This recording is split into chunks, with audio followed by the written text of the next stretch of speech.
Et puis, je vais vous montrer la présentation. Donc,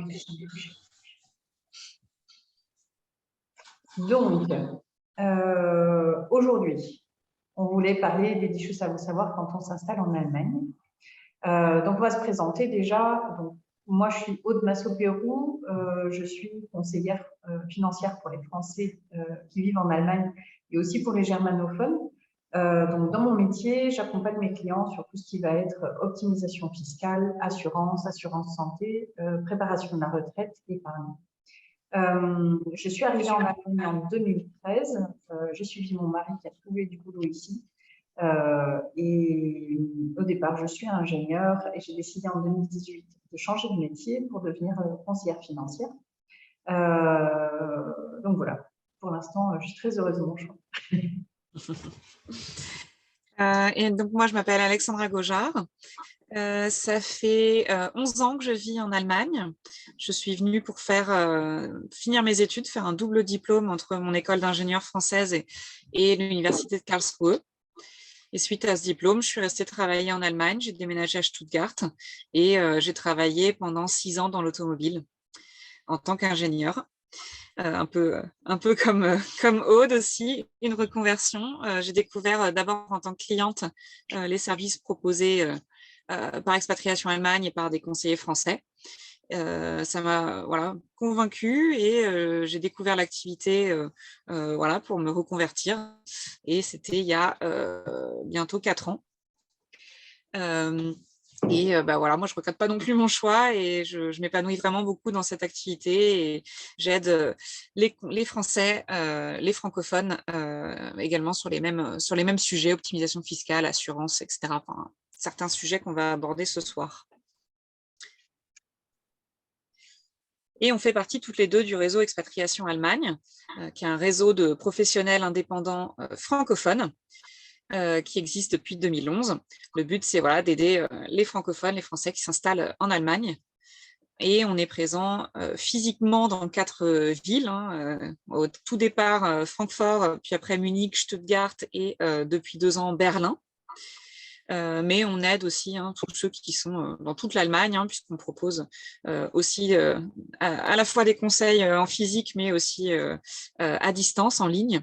Donc, on peut vous aider partout. Et en plus de ça, on développe notre réseau. Donc, on a de plus en plus de collègues dans toute l'Allemagne.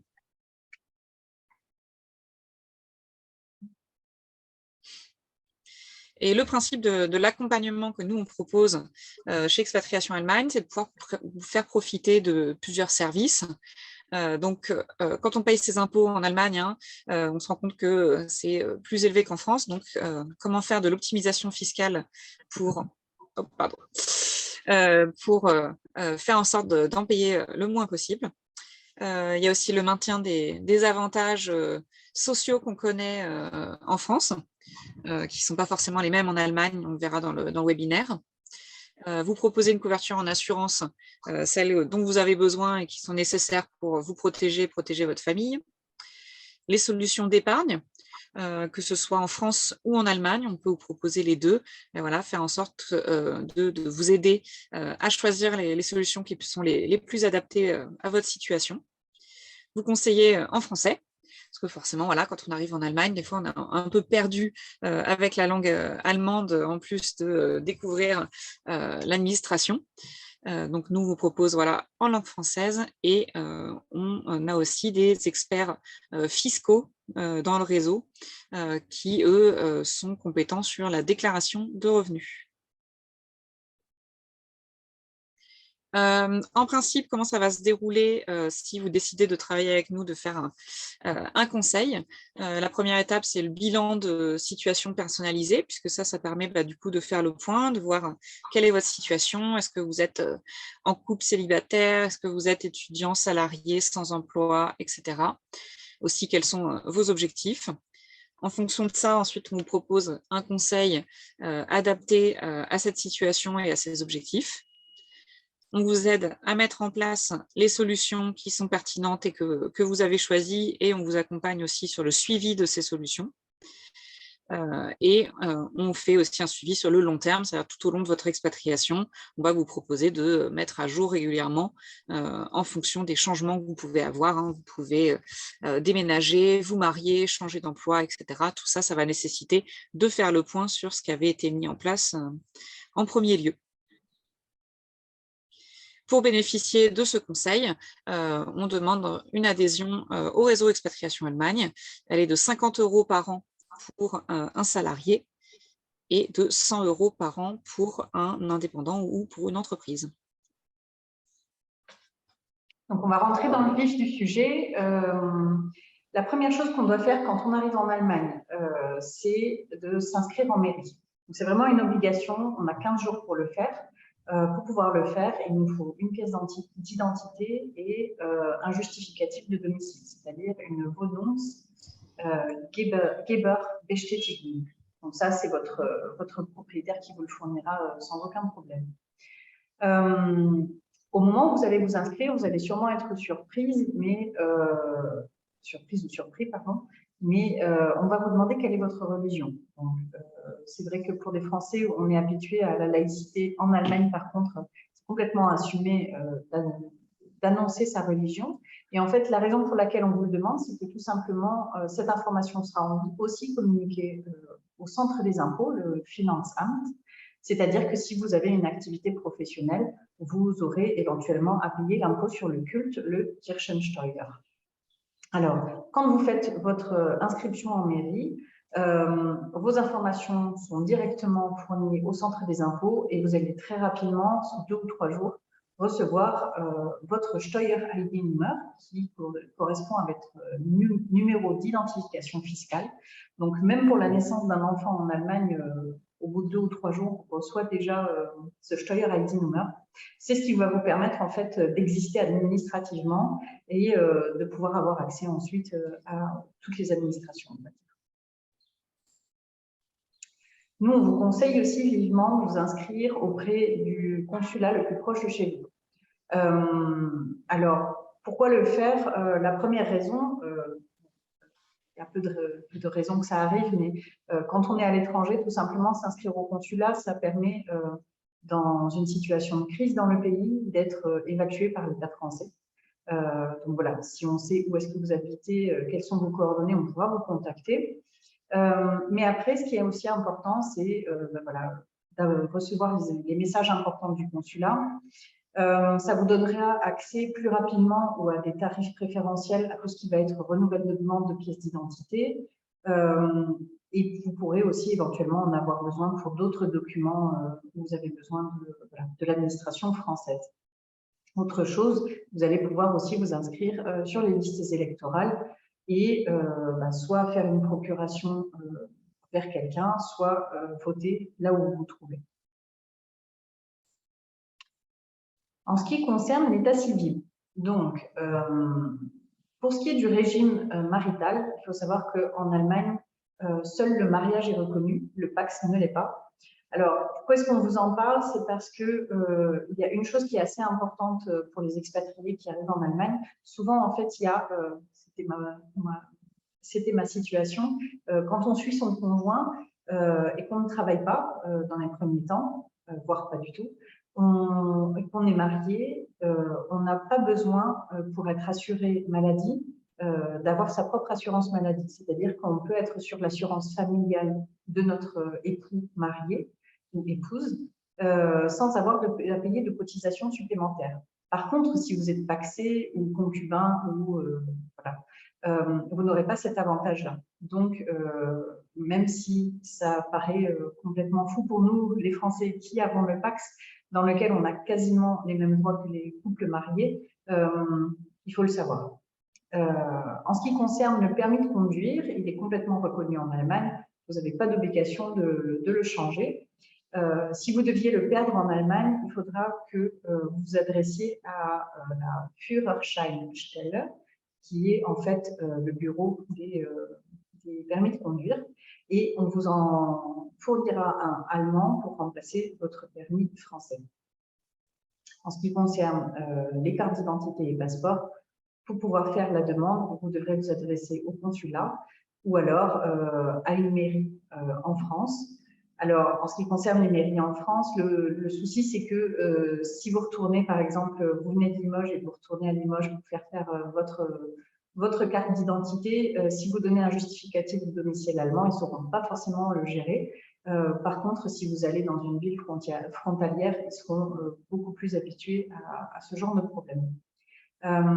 Voilà.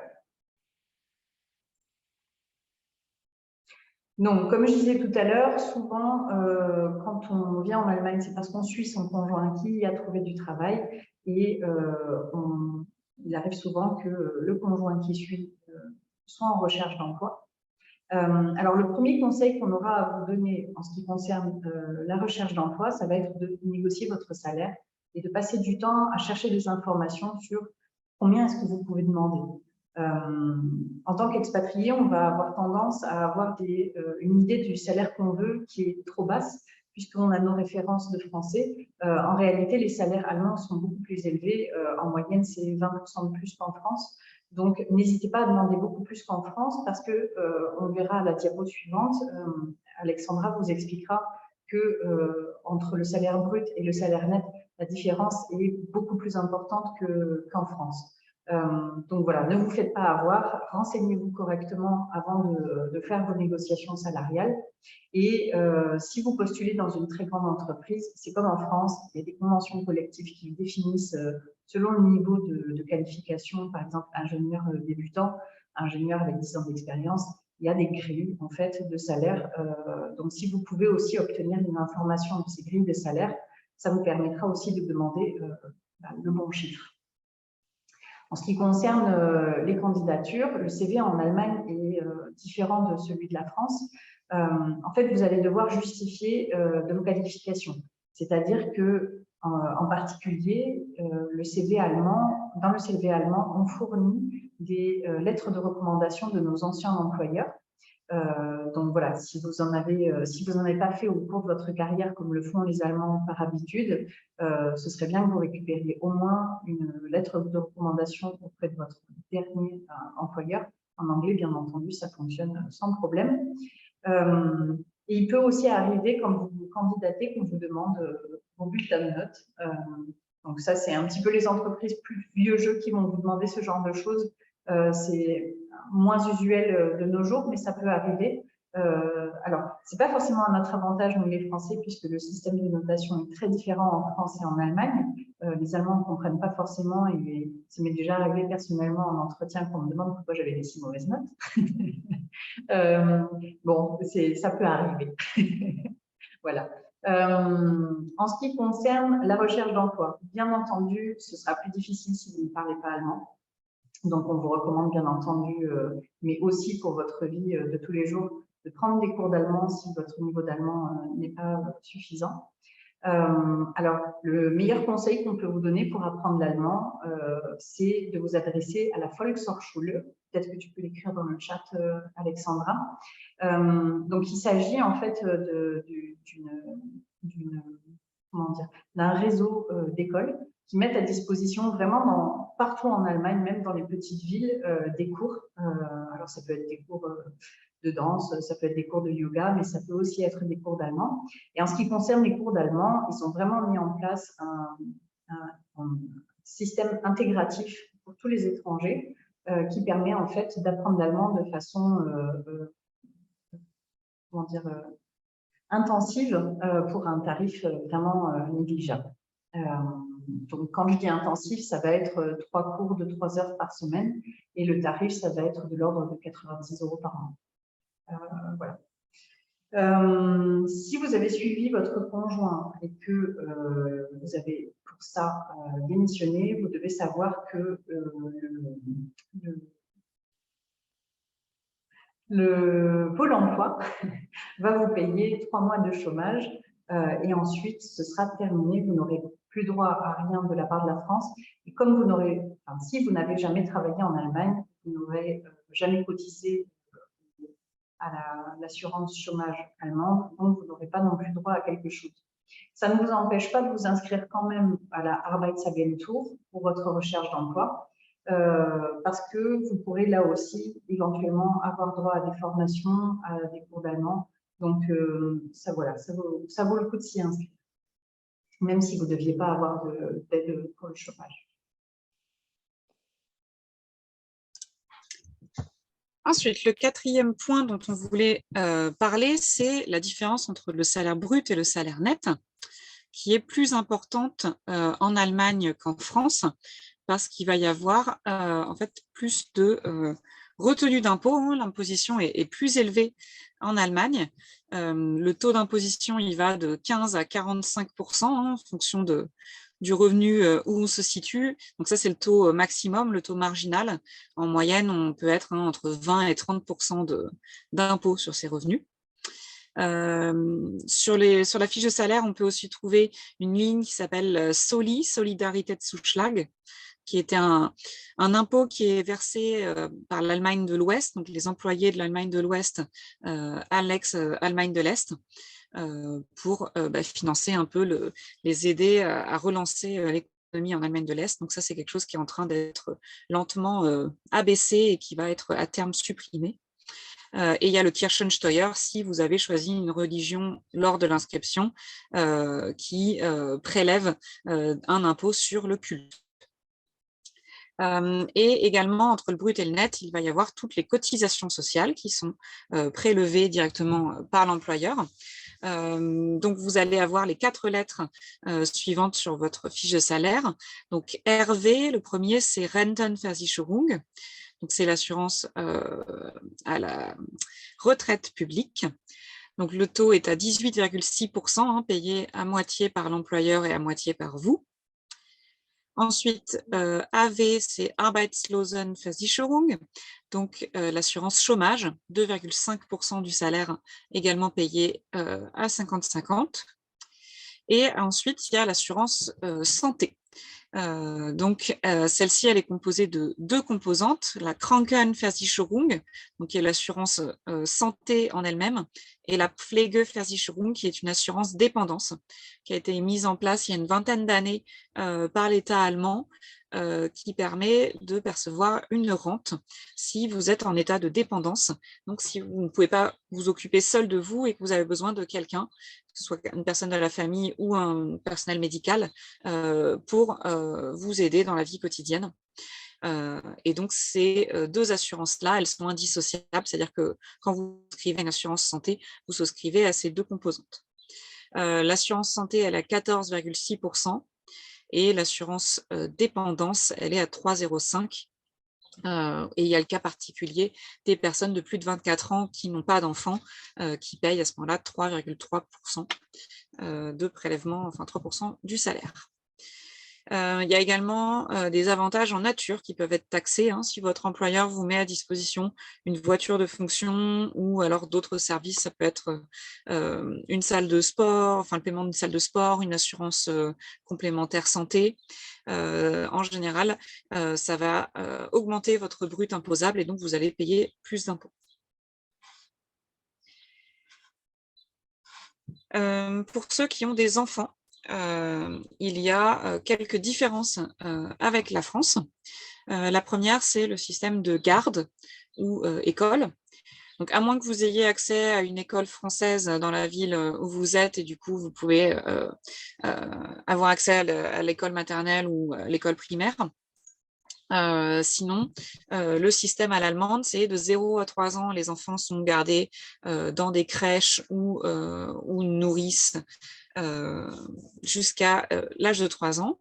Ensuite, ils vont au kindergarten, entre 3 et 6 ans.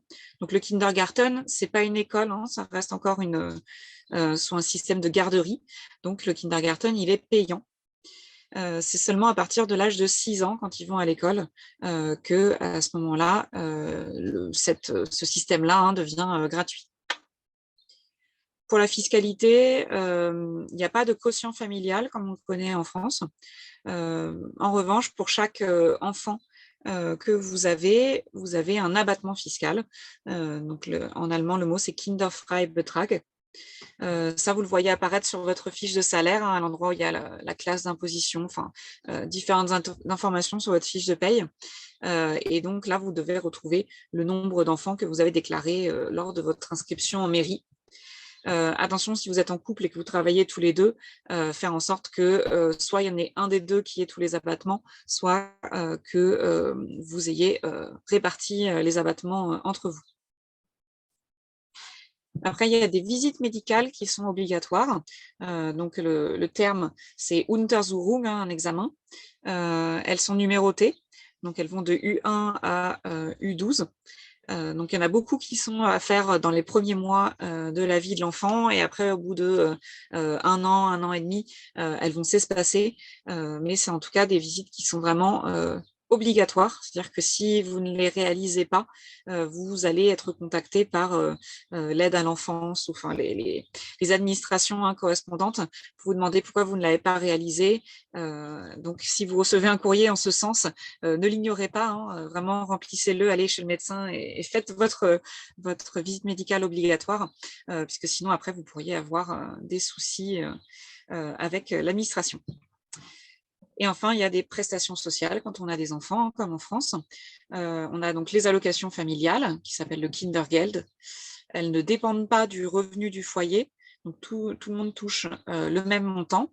Il est de 219 € par mois et par enfant pour les 2 premiers enfants. Et après, il augmente légèrement pour le 3e enfant.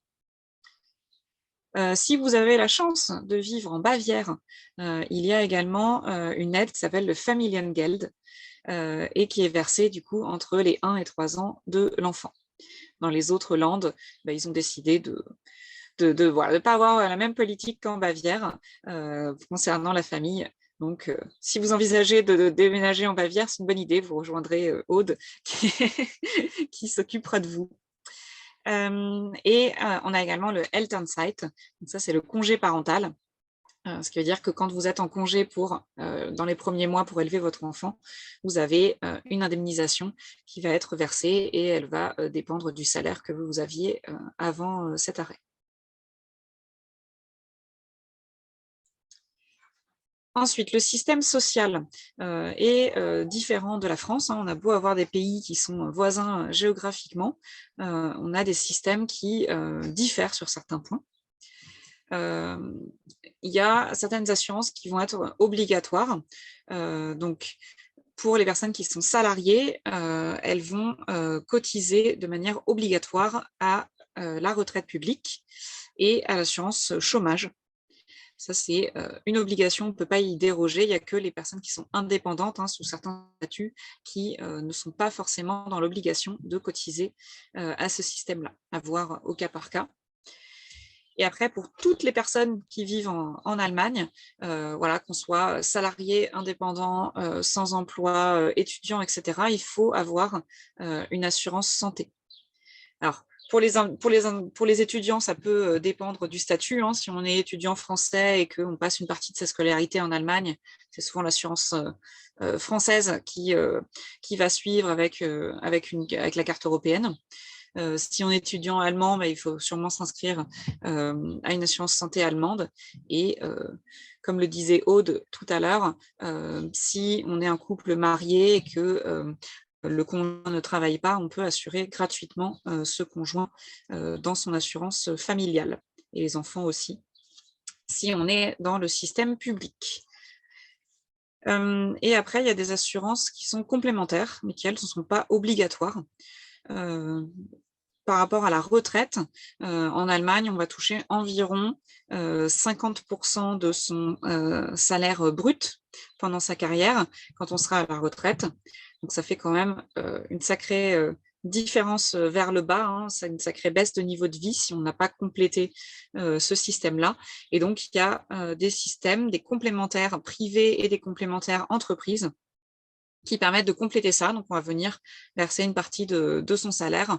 Ça va capitaliser et à la fin, on aura une rente qui sera versée et qui viendra compléter le système public. Donc, ça, c'est quelque chose qu'on recommande très fortement. Elles ne sont pas obligatoires en Allemagne comme elles le sont en France sur certaines professions, hein, les fameuses caisses Agir Carco. Donc là-dessus, c'est à vous de faire les démarches, d'y cotiser pour être sûr qu'à la retraite, vous ayez un revenu suffisant. Et au niveau de la santé, il y a également des domaines qui sont peu couverts. C'est-à-dire que sur la majorité des soins que vous allez avoir, une visite chez le médecin, le contrôle de base chez le dentiste, si vous avez besoin de passer des examens médicaux, ça va être pris en charge. Mais si ensuite vous avez des frais dentaires plus élevés, si vous êtes hospitalisé et que vous voulez choisir dans quel hôpital vous êtes hospitalisé, avoir une chambre individuelle, avoir certains services, un certain confort, c'est là où l'assurance publique va arriver à ses limites, va montrer ses lacunes. Et là, on recommande de souscrire des complémentaires qui vont venir compléter ces points-là pour que vous soyez bien couvert si ça doit vous arriver. Le deuxième point au niveau de la santé, c'est le cas des maladies longues. C'est-à-dire si on se retrouve en incapacité de travailler pour une durée de 6 mois et plus, à ce moment-là, le système allemand est très insuffisant par rapport à ce que la France propose. Vous pouvez vous retrouver à un moment sans revenu, sans rien avoir. Et donc, on recommande à tout le monde de souscrire une assurance incapacité de travail privée qui va venir combler cette lacune. Donc ça, c'était pour les complémentaires. Et après, il y a les assurances privées qui ne sont pas obligatoires, à part l'assurance voiture. Si vous roulez en voiture, vous avez l'obligation d'au moins vous assurer au tiers. Mais sinon, pour les autres, elles ne sont pas obligatoires. Donc, c'est-à-dire que même la responsabilité civile, qui en France est obligatoire quand on est locataire, en Allemagne ne l'est pas.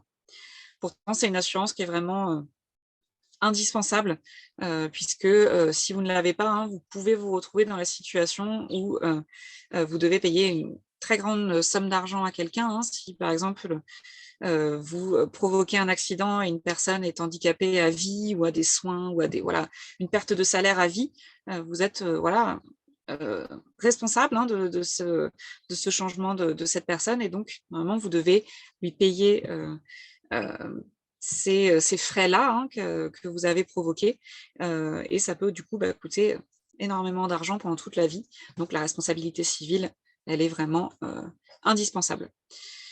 Et en plus de ça, vous pouvez également couvrir l'assurance habitation, qui couvre tout ce que vous possédez dans votre logement, contre les risques d'inondation, d'incendie, vol, etc.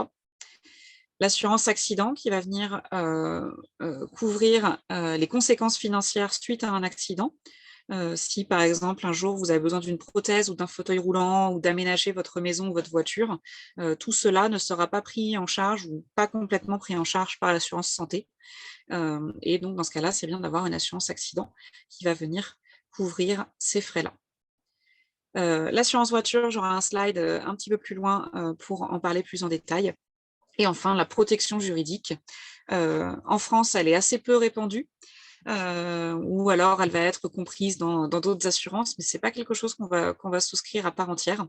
En Allemagne, les dernières statistiques qu'on a montrent que plus de 50% des personnes qui vivent en Allemagne ont une assurance protection juridique.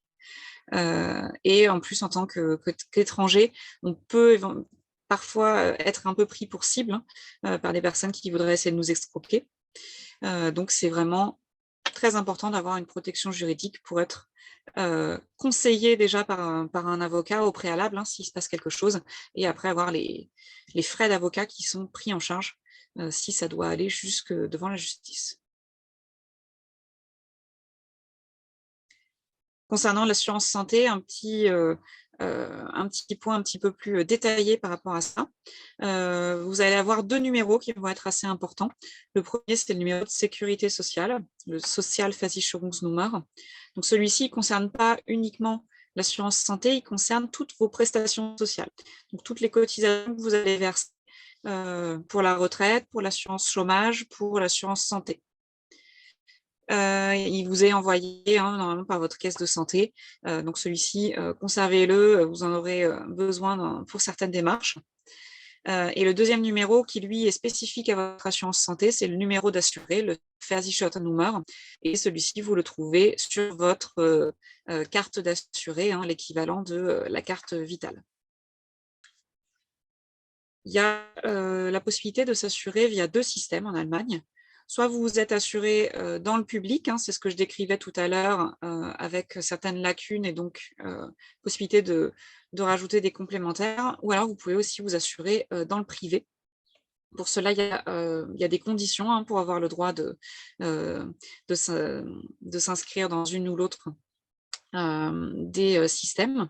Donc, si vous êtes salarié et que le salaire est inférieur à 64 350 € bruts par an, donc ça, c'est le salaire fixe, hein, qui est inscrit dans votre contrat. Ça tient compte éventuellement d'un bonus annuel qui est versé. Mais si le bonus est déjà connu à l'avance, hein, si vous avez également un versement de 13e mois, ou en Allemagne, on a beaucoup les Urlaubsgeld et Weihnachtsgeld, hein, donc de l'argent qui est versé en plus en été et en hiver pour financer les vacances. Donc voilà, tout ça est pris en charge dans ces 64 350, sauf s'il y a du variable ou des bonus, voilà, qui dépendent de résultats. Ceux-là, ils sont pas dans cette somme. Donc, si vous êtes en dessous des 64 350, vous êtes assuré obligatoire. Donc, vous devez absolument être assuré dans le système public. Et si vous êtes au-delà de cette limite, vous pouvez soit rester dans le public, soit vous assurer en assurance privée. Et si vous êtes indépendant ou sans emploi, vous pouvez également vous assurer dans le privé. En tout cas, ce qui est important, c'est de se faire conseiller par une personne compétente, hein, de ne pas prendre ce système-là à la légère et de voir quel est le système qui est le plus adapté à votre état de santé, à votre situation familiale, etc.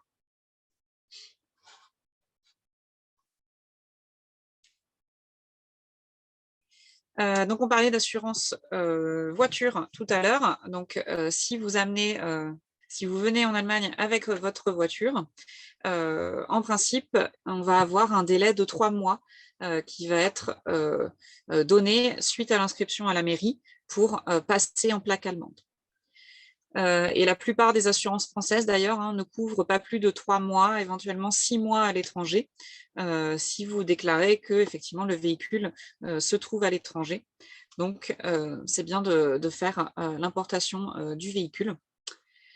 Et pourquoi c'est quelque chose qui est demandé? C'est parce qu'en Allemagne, on paye une taxe qui s'appelle le Kraftfahrzeugsteuer, qui est à payer et qui dépend de la puissance et du moteur du véhicule. C'est l'équivalent de la vignette qu'on avait à une période en France. Donc, si au bout d'un moment, hein, au bout d'un certain nombre de mois, d'années, vous n'êtes toujours pas passé en plaque allemande, hein, il y a la ville qui peut exiger que vous le fassiez, voire même éventuellement les douanes. Hein, c'est déjà arrivé à une personne qui était membre du réseau, qui avait été arrêtée à une station-service et où on lui avait dit, bah oui, mais vous n'avez pas payé votre Kraftfahrzeugsteuer sur les dernières années. Donc voilà, il ne faut pas prendre ça à la légère. Et au niveau de l'assurance aussi, hein, si vous déclarez que le véhicule reste en France, hein, vous ne dites pas que vous êtes venu en Allemagne. Tout va bien si a priori vous n'avez pas d'accident, hein, mais le jour où vous avez un accident, hein, si ça coûte cher, l'assurance peut faire une enquête et se rendre compte que vous viviez en Allemagne et du coup que vous auriez dû vous assurer sur place. Et un point qui est important, c'est aussi en cas d'accident. En Allemagne, on appelle la police. C'est-à-dire que même si on est d'accord avec la personne avec qui on a eu l'accident, on ne dresse pas le constat juste avec cette personne-là.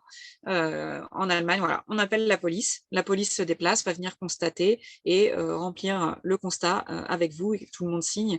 Et comme ça, il y a eu un tiers qui a bien du coup contrôlé ce qui s'était passé au niveau de l'accident. Et attention au délit de fuite, hein, si vous accrochez une voiture et puis qu'il n'y a personne, hein, sur un parking, etc. On ne laisse pas un petit papier sur le pare-brise. Ça, c'est considéré comme un délit de fuite. Donc, soit vous attendez un petit peu que la personne arrive pour pouvoir voir avec elle, soit à ce moment-là, vous appelez la police et vous expliquez que vous avez accroché une voiture. Et elle dressera le constat avec vous et elle informera le propriétaire du véhicule via son assurance. Je ne sais pas s'il reste un dernier point. Oui, le bonus français. Les systèmes de bonus en France et en Allemagne, ils sont complètement différents. Il n'y a pas du tout la même façon de penser dans les pays, hein. L'idée derrière ça, c'est toujours de récompenser les personnes qui n'ont pas d'accident responsable, mais voilà, 2 systèmes différents pour le calculer. Donc, quand on se présente auprès d'une assurance allemande et qu'on leur dit, bah voilà, moi, ça fait 5 ans que je roule en France, et qu'on leur montre le relevé, bah, c'est assez difficile pour eux de comprendre quel bonus ils peuvent vous accorder. Donc, c'est quand même assez rare que les assurances allemandes le reconnaissent. Donc, nous, au sein d'Expatriation Allemagne, on travaille avec une traductrice qui va traduire votre relevé et nous, on va expliquer à l'assureur ce que signifie votre relevé d'assurance et quel bonus allemand elle peut vous accorder. Donc, voilà, si vous souhaitez immatriculer votre véhicule en Allemagne et l'assurer, n'hésitez pas à nous contacter et nous, on peut vous aider sur le bonus.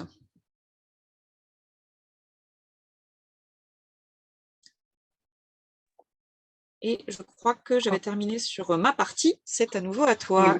Oui, je cherchais le micro désespérément. Alors, en ce qui concerne les finances, donc en Allemagne comme en France, on a un certain nombre de banques. Donc, on a les caisses d'épargne qui sont les Sparkasse ou les Volksbank, Raiffeisenbank qui vont être, elles, un peu partout, même dans les petits villages. Ensuite, bien sûr, vous avez les banques commerciales et les banques en ligne. Alors, comment on fait pour ouvrir un compte en Allemagne? C'est comme en France, il suffit d'avoir une pièce d'identité, un justificatif de domicile en Allemagne, éventuellement un justificatif de salaire aussi, et surtout, ce qui est encore une fois très important, c'est ce fameux Steuer-ID-Nummer, sans lequel vous ne pouvez rien faire. En ce qui concerne le paiement, il est très important en Allemagne d'avoir ce qu'on appelle une EC-Carte, d'où l'intérêt, même quand on est étudiant et qu'on n'est pas là pour très longtemps, d'avoir un compte allemand. La EC-Carte, c'est quelque chose qui va vous permettre de payer à peu près partout, sauf bien entendu là où on ne peut payer que pas en espèces. Mais par exemple, vous pouvez vous avoir la mauvaise surprise en allant au supermarché que votre carte française soit refusée parce que par principe, on utilise en Allemagne la EC-Carte. Donc, c'est une carte allemande qui a à peu près la même fonction qu'une carte de crédit, sauf que c'est à débit immédiat. Avec cette EC-Carte, donc, vous pouvez payer dans tous les magasins, vous pouvez retirer votre argent au distributeur du groupe bancaire affilié. Alors, si vous ne le savez pas encore, quand vous retirez dans d'autres banques concurrentes, vous aurez des frais de retrait qui sont très élevés, c'est-à-dire 4,90 € par retrait.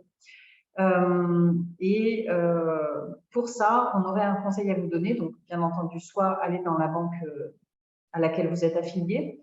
L'autre moyen, c'est quand vous allez faire vos courses au supermarché, vous demandez en plus à avoir des espèces. Donc, ça s'appelle Bargeld abheben. Par exemple, vous dites je voudrais avoir 50 € en espèces et on vous le donnera.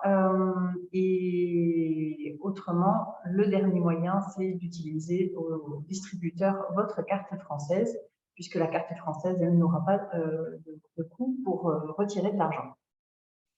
Cette EC-Carte, même si c'est une carte allemande de débit immédiat, c'est une carte que vous pouvez aussi utiliser à l'étranger.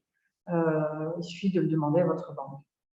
Vous pouvez aussi, alors la seule chose que vous ne pourrez pas faire avec une EC-Carte, ça va être payer en ligne. Pour payer en ligne, par contre, les sites allemands utilisent énormément PayPal, donc c'est quand même très répandu et voilà. Donc, pour payer en ligne, vous pourriez éventuellement prendre une carte de crédit qui, bien entendu, n'est pas gratuite. Et votre carte de crédit ne vous sera acceptée que si, bien entendu, vous n'êtes pas à découvert de 10 000 € tous les mois. Voilà. Alors, en ce qui concerne justement la carte de crédit et de façon générale les crédits en Allemagne, donc bien entendu, il y a un système de surveillance des dettes que peuvent avoir les gens. Ça s'appelle la Schufa. Et effectivement, si vous êtes régulièrement à découvert, vous risquez d'avoir une remarque négative de votre Schufa. Ça, c'est quelque chose qui est vraiment bien corrigé parce que le jour où vous voulez, je ne sais pas, faire un crédit consommation pour acheter une voiture, vous risquez en fait que ce soit refusé à cause de ça. Alors, ensuite, je vais vous parler de fiscalité. Donc, l'impôt, il est retenu à la source en Allemagne depuis très longtemps. Donc, c'est pas comme en France, c'est vraiment, ça fonctionne depuis très longtemps.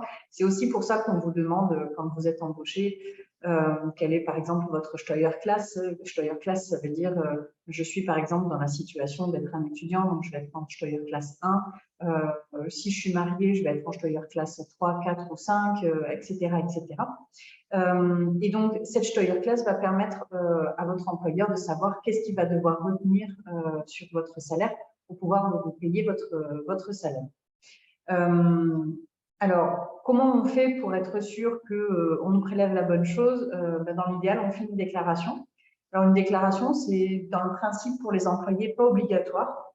Et les situations dans lesquelles c'est obligatoire, ça va être, par exemple, les couples qui ont décidé de se mettre dans une combinaison de Steuerklasse 3-5, les familles, c'est-à-dire quand il y a des enfants. Si vous avez des revenus à l'étranger, donc quand on parle de revenus à l'étranger, ça peut être par exemple des revenus des capitaux, donc par exemple les intérêts que vous avez sur un PEL, mais ça peut aussi être la première année où vous arrivez, si vous arrivez en cours d'année, imaginons que vous arrivez je sais pas, au 1er septembre et les 8 premiers mois vous avez travaillé en France, à ce moment-là vous aurez l'obligation de dire combien est-ce que vous avez perçu comme salaire en France en salaire brut. Alors, bien entendu, vous n'allez pas être réimposé sur ces salaires français en Allemagne, mais ce salaire brut, il va être additionné à votre salaire brut pendant les 3 mois de travail en Allemagne pour pouvoir définir votre salaire brut annuel total. Et votre taux d'imposition sera calculé sur ce salaire brut annuel total et il sera appliqué uniquement au mois où vous avez travaillé en Allemagne, bien entendu. Donc, ça signifie que la première année, vous risquez d'avoir payé trop peu d'impôts et donc de devoir régulariser la situation plus tard. Alors, vous allez me dire, je n'ai pas trop envie de payer plus, mais notre conseil, c'est vraiment par expérience. Nous connaissons un grand nombre de personnes qui se sont fait rattraper par le centre des impôts allemand quelques années plus tard. Et il peut tout à fait être possible qu'au bout de 10 ans, le Finanzamt vous écrive en vous disant telle année, vous êtes arrivé en Allemagne, vous ne nous aviez pas prévenu que vous aviez eu un salaire dans un autre pays, vous nous devez tant, sur lequel on a appliqué 2% d'intérêt par an de retard. Donc, vous pouvez vous retrouver en fait avec des sommes qui sont exagérées. Donc, voilà, nous, on vous conseille vivement de faire votre déclaration la première année. C'est également le cas lorsqu'on retourne en France ou alors qu'on quitte l'Allemagne. Hein. Si à nouveau on est à cheval entre deux pays au niveau des revenus, c'est le même principe. Si vous travaillez de janvier à avril en Allemagne et qu'ensuite vous quittez le pays, vous êtes dans l'obligation également de faire une déclaration pour déclarer les revenus que vous avez après de mai à décembre. Alors, d'autres situations dans lesquelles la déclaration est obligatoire, ça va être les revenus de remplacement. Ça, c'est quelque chose qui a concerné beaucoup de gens pendant le Covid, puisque beaucoup de gens se sont retrouvés en chômage technique. Donc, quand on a du chômage technique, quand on a une allocation de congé parental, quand on a tout ça, c'est des situations où on va avoir besoin de faire une déclaration d'impôt.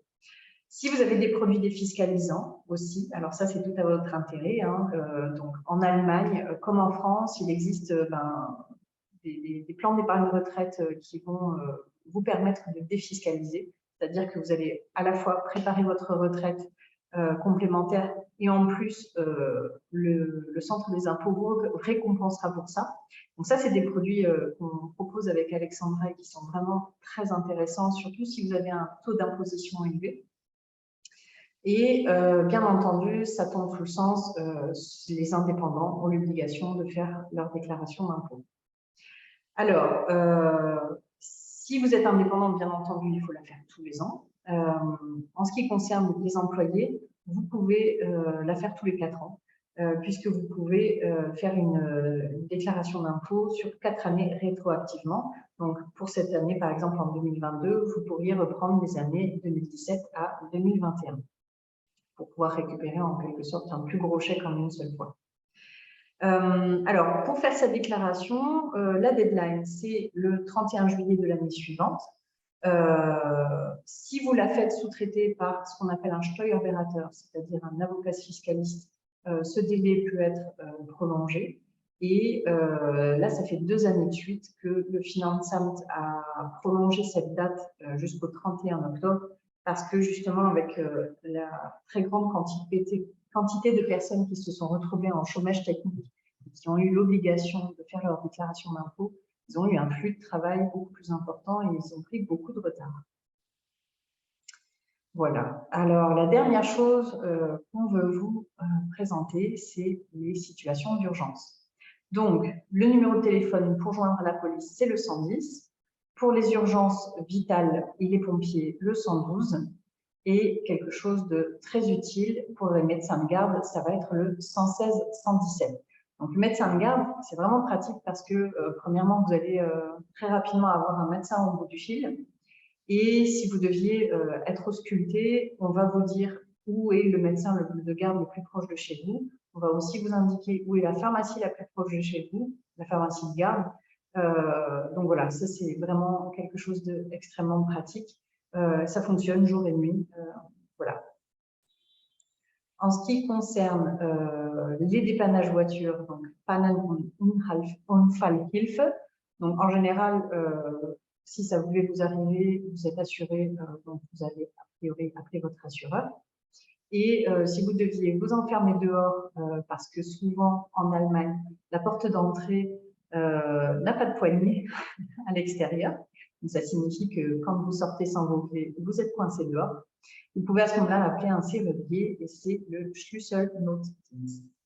Alors, s'il devait vous arriver quelque chose et que vous avez besoin d'être dépanné, surtout ne payez jamais ce service de dépannage en espèces. En tout cas, si vous voulez que ce soit pris en charge par votre assureur, il vous faut absolument une facture. Voilà. Alors, on a terminé pour aujourd'hui. On vous a parlé de 10 points et ce qu'on voudrait maintenant vous dire, c'est qu'on va vous envoyer un email de contact pour que vous ayez tout simplement nos coordonnées, la possibilité de prendre rendez-vous avec nous si vous avez besoin qu'on réponde à des questions supplémentaires ou des questions plus précises, des questions qui seraient vraiment très individuelles. Si vous voulez aussi avoir accès à nos conseils, donc par exemple en arrivant, avoir besoin d'assurance, plus tard avoir envie de parler de fiscalité, de votre retraite, voilà, on est à votre disposition à tout moment. Ce qu'on va aussi faire, c'est qu'on va vous demander de vous connecter à nous sur LinkedIn, donc ne soyez pas étonnés de recevoir une notification de chacune d'entre nous.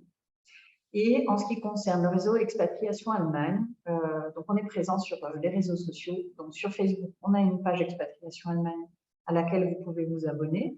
Sur LinkedIn aussi. Donc tout ça, ça va vous permettre de savoir quels sont les prochains événements qui vont avoir lieu. Et enfin, si vous avez besoin d'informations complémentaires, vous pouvez aussi consulter le site internet de Expatriation Allemagne. Donc, c'est www.expatriation-allemagne.com, sur lequel vous aurez, par exemple, on a parlé tout à l'heure de comment importer sa voiture. Vous aurez un article qui vous expliquera toutes les démarches administratives qu'il y a à faire pour pouvoir importer votre voiture. Voilà. Alors, ce que je vous propose maintenant, c'est on va arrêter l'enregistrement et on va vous laisser poser des questions si vous en avez encore. Alors, attendez, l'enregistrement, il est où? Tu le vois, toi? Dans les 3 petits points, arrêter l'enregistrement.